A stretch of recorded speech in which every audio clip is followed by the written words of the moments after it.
વિદ્યાર્થીઓ માટે એક રાહતના સમાચાર સામે આવી રહ્યા છે।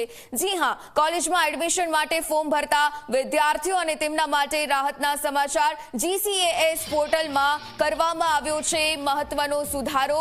GCAS માં ફોર્મ ભરવા માટે અંતિમ તારીખ છે તે પણ હવે લંબાવી દેવામાં આવી। કોલેજમાં એડમિશન માટે ફોર્મ ભરતા વિદ્યાર્થીઓને હવે રાહત થશે। હવે 28 તારીખ બાદ પણ ભરી શકાશે આ તમામ એડમિશન ફોર્મ। રજીસ્ટ્રેશનના રાઉન્ડ 4 સુધી વિદ્યાર્થીઓ અરજી કરી શકશે। ફિઝિકલ માર્કશીટ નથી મળી તેઓ પણ અરજી કરી શકશે। તો વિદ્યાર્થીઓના બેઠક ક્રમાંક પોર્ટલ પર મૂક્યા બાદ જ બદલાશે। તો ઓટો પેચ થયા બાદ માર્કશીટ પોર્ટલ પર અપલોડ નહીં કરવામાં આવે તો આ માર્કશીટ પણ હવે અપલોડ જાતે જ થઈ જશે। બર્થ પ્રૂફ તરીકે LC સિવાય 10ની માર્કશીટ પણ માન્ય રહેશે। નવા સુધારામાં GCAS માં કેટેગરી પણ બદલી શકાશે। GCAS માં નવું અનલોકનું ઓપ્શન ઉમેરવામાં આવ્યું છે। જનરલથી રિઝર્વમાં અને રિઝર્વમાંથી જનરલમાં પણ જઈ શકાશે।